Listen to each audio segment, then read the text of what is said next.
محمد شکیل نے منڈی بہاؤالدین سے پوچھا ہے، السلام علیکم، میرا سوال یہ ہے کہ علم جعفر کیا ہے اور واقعی اس کا لوگوں کی تقدیروں سے کوئی تعلق ہوتا ہے؟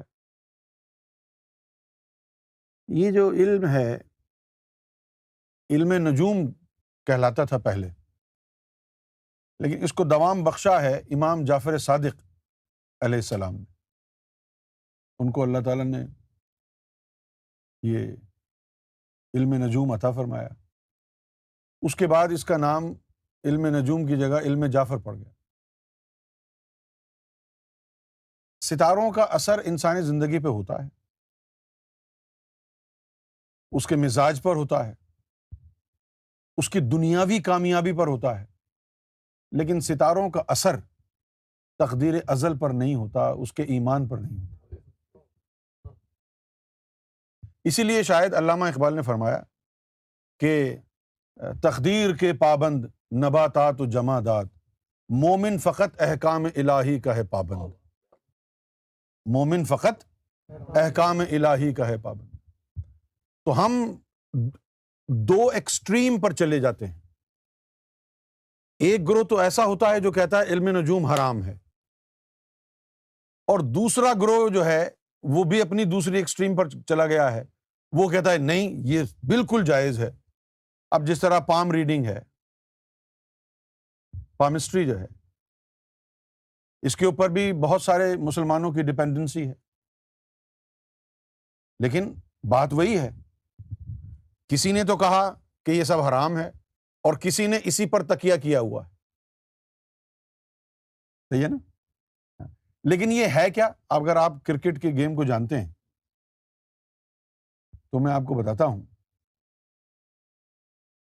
کرکٹ کا گیم ہو رہا ہے، بیٹسمین نے ایک رن لیا تو وہ رن اسکور بورڈ پہ چلا گیا، پھر بیٹسمین نے چوکا مارا، وہ 4 رن اور ایڈ ہو گئے، تو وہ جو اسکور بورڈ کی جو ٹکنگ ہے، وہ جو میدان میں جو کچھ ہو رہا ہے اس کے اوپر ڈیپینڈنٹ ہے نا۔ آپ اگر اسکور بورڈ کو تو دیکھیں اور وہ جو میچ میں رن بن رہے ہیں اس کے اوپر آپ کا جو ہے وہ اس پر نظر نہ ہو، تو پھر آپ پریشان ہوں گے، یار یہ اسکور بورڈ کبھی تو فوراً اتنے سارے رن بڑھا دیتا ہے اور کبھی آدھا گھنٹہ ہو گیا 2-3 رن بنے، یہ کیا ہو رہا ہے؟ یہ ہو اس لیے رہا ہے کہ جب وہ جو بیٹسمین کمبخت کھڑے ہوئے ہیں وہاں، وہ جب رن بنائیں گے تو یہ چینج ہوگا۔ اسی طرح یہ جو ہماری پامز ہیں، یہ اللہ نے جو کچھ ہمیں دیا ہے یا نہیں دینا ہے اس کا اسکور بورڈ ہے۔ یہ تقدیر یہاں نہیں ہے، تقدیر اللہ کے پاس ہے۔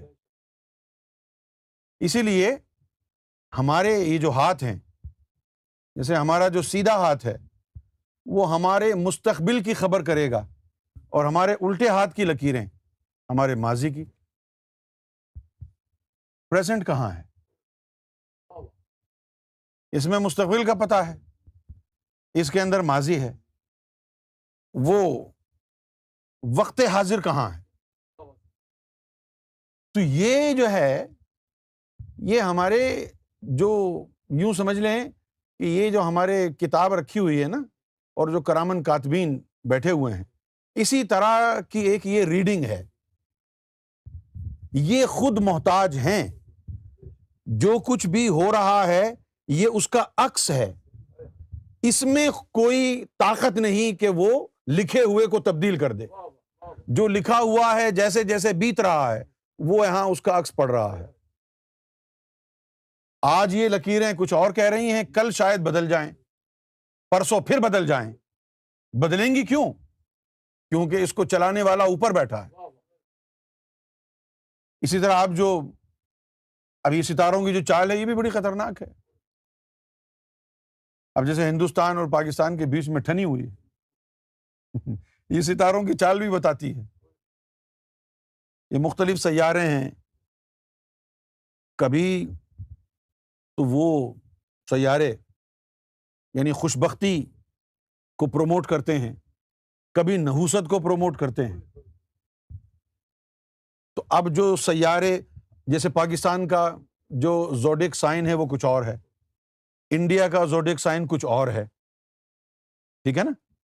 اب اس کے مطابق ان کے سیاروں کی چال، ایک چارٹ بنا لیتا ہے آدمی کہ اگر یہ سیارہ یہاں داخل ہوگا تو پاکستان کے لیے اچھا ہوگا، اور یہ سیارہ یہاں سے یہاں چلا گیا تو یہ انڈیا کے لیے اچھا ہوگا۔ تو اس وقت جو سیارے گھوم رہے ہیں، اس وقت جو سیارے گھوم رہے ہیں وہ پورے خطے کے لیے تباہی کا باعث بننے والے ہیں، صرف پاکستان ہندوستان کے لیے نہیں، پورا کا پورا ساؤتھ ایشیا کا جو ریجن ہے اس میں تباہی اور بربادی، ایسی تباہی اور بربادی کہ جو دنیا کا نقشہ بدل دے گی، ٹھیک ہے نا؟ ایسی تباہی اور بربادی ہونے والی، جس طرح جب جنگ عظیم ہوئی تھی پہلی، تو اس وقت یونائٹڈ نیشن نہیں تھی، لیگ آف نیشن تھی۔ پھر یہ دوسری جنگ عظیم جب ہوئی تو لیگ آف نیشن آرام سے بیٹھی رہی، تو پھر ریڈیکل چینج دنیا میں آیا، لیگ آف نیشن کو ختم کر دیا اور پھر ایک نئی عالمی تنظیم بنائی گئی، اقوام متحدہ، سب کو جوڑو، یونائٹڈ نیشن۔ اب جو یونائٹڈ نیشن ہے اس کا کردار بھی لیگ آف نیشنز کی طرح ہو گیا۔ اب جیسے کشمیر کا معاملہ ہے، اس کے اوپر UN کی سینکشنز ہیں کہ بھائی دونوں کشمیر کے اندر ریفرینڈم کرایا جائے،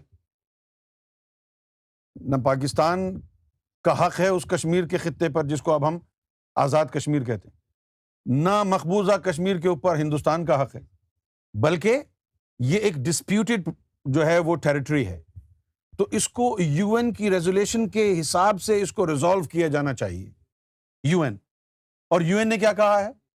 UN نے کہا ہے کہ لوگوں کو پوچھو، United Nations have given these people the right of determination، کہ یہ اپنا فیصلہ خود کریں۔ اب ادھر کے لوگ چاہتے ہیں کہ یہ انڈیا کے ساتھ مل جائے، پاکستان کے لوگ چاہتے ہیں کہ وہ پاکستانی کہتے ہیں کہ کشمیر جو ہے وہ پاکستان کی شہرگ ہے، ہندوستان کہتے ہیں اٹوٹ انگ ہے، دونوں ایک ہی بات بول رہے ہیں۔ کشمیریوں سے تو پوچھو وہ کیا چاہ رہے ہیں، ہے نا؟ کشمیری سے تو پوچھ لو نا کہ وہ کیا چاہ رہے ہیں، کیونکہ یونائٹڈ نیشن نے ان کو پورا حق دیا ہے۔ اگر وہ چاہیں کہ ہم ہندوستان کا حصہ بننا چاہتے ہیں تو بات ہی ختم ہو گئی، اس کو ہندوستان کا حصہ بنا دیا جائے۔ وہ چاہتے ہیں کہ جی نہیں ہم پاکستان کا حصہ بننا چاہتے ہیں تو یہ ان کا فیصلہ ہوگا، اور اگر وہ کہیں نہ ہندوستان نہ پاکستان، ہم ایک آزاد ملک بننا چاہتے ہیں، تو یہ بھی ان کا فیصلہ ہوگا، صحیح ہے نا؟ لیکن اب اس خطے کے اوپر موت کے بادل منڈلا رہے ہیں۔ اگر جنگ ہوتی ہے ہندوستان اور پاکستان کے درمیان تو آپ یہ بھول جائیں، پاکستان بھی بھول جائے، ہندوستان بھی بھول جائے کہ کوئی جیتے گا۔ جنگ میں جیت اور ہار نہیں ہوتی، کیا ہوتا ہے؟ موت۔ دونوں طرف انسان مرتے ہیں، کہیں زیادہ اور کہیں کم۔ جنگ کسی نتیجے کو نہیں نکالتی۔ A war doesn't bring out any result. It doesn't resolve the problem. The issue is still there. تو جنگ کسی بھی چیز کا جو ہے وہ نتیجہ نہیں، لیکن کچھ لوگوں کی فطرت میں ہوتا ہے کہ اپنے بات کو منوانے کے لیے، اپنے انٹرسٹ کو ڈیولپ کرنے کے لیے مختلف ذرائع استعمال کرے، obviously the crooked ways of getting their interest done۔ اس کے لیے لوگ جو ہے عوام کو جنگ میں دھکیل دیتے ہیں، لیکن جنگ کسی بھی چیز کا علاج نہیں ہے۔ دونوں طرف انسان بستے ہیں، دونوں طرف کے انسانوں کو زندگی جینے کا پورا حق ہے۔ اللہ تعالیٰ ظالموں کو پسند نہیں کرتا ہے۔ ظلم کرنے والا کسی بھی دھرم کا ہو، ظالم ہے۔ ظلم کرنے والا کسی بھی دھرم کا ہو، ہندو ہو، سکھ ہو، مسلمان ہو، یہودی ہو، عیسائی ہو، اللہ کی نظر میں ظالم ہی رہتا ہے۔ تو اب یہ جو ستاروں کی چالیں ہیں، اب یہ ستاروں کی چالیں کیوں بدل رہی ہیں؟ اگر کسی ملک کا حکمران بدنیت ہو اس کے ستاروں کی چال اس کے کنٹری کے اوپر افیکٹ کرتی ہے. اس کے ستاروں کی چال، جیسے ایک گھر ہے، اس گھر میں ایک بندہ ایسا ہے کہ جس کے ستاروں کی چال بگڑ گئی ہے، اس کی وجہ سے پورے گھر کے لوگوں پر مصیبت آ جاتی ہے. اور پھر دیکھا گیا ہے اگر وہ کسی یعنی دوسرے شہر میں چلا گیا کسی کام سے تو لوگوں کے حالات صحیح ہو جاتے. کیوں؟ اس کے ستاروں کی چال کی وجہ سے پورا گھر متاثر ہو رہا. تو یہ ہو رہا ہے، ایسا ہوتا ہے. یہ علم جعفر، علم نجوم سب درست ہے، اللہ تعالیٰ کی طرف سے قرآن مجید میں آیا ہے. یہ تو اگر آپ اس کو جھٹلا دیں گے تو آپ قرآن مجید کو جھٹلا رہے ہیں. علم نجوم، علم جعفر بالکل صحیح ہے، درست ہے. علم الاعداد یہ بھی درست ہے. جیسے قرآن مجید کا بسم اللہ الرحمن الرحیم کا نمبر ہے نا 786، اس کا مطلب ہے اس میں ذات کا نمبر 66 ہے. محمد صلی اللہ علیہ وسلم کے جو اسم گرامی ہیں اس کا عدد 92 ہے. الرا کا جو لفظ ہے وہ 1150 ہے. تو اب یہ علم الاعداد، علم جعفر، علم نجوم یہ تمام اللہ کی طرف سے ہی سکھائے گئے ہیں. لیکن جتنا اللہ نے ان کو بیان کیا ہے، جتنی افادیت as much as significance prescribed by the Lord himself, you cannot exceed. جتنا اللہ نے اس کی افادیت بیان کی ہے آپ اس تک ہی رہیں، اس سے زیادہ نہ کریں.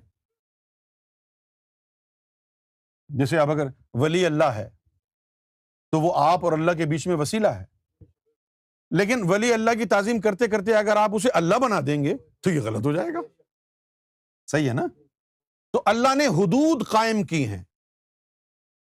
جو اللہ نے حدود قائم کی ہیں ان حدود کے اندر اندر رہنا ہے، کیونکہ اللہ کو حدود جو پار کر لیتے ہیں وہ لوگ پسند نہیں ہیں. جو حرمت، جو حد اللہ نے قائم کی ہے اس کا آپ کو پاس رکھنا ہے. اگر آپ مومن نہیں ہیں تو پھر ذلیل و رسوا ہوتے رہیں دنیا میں.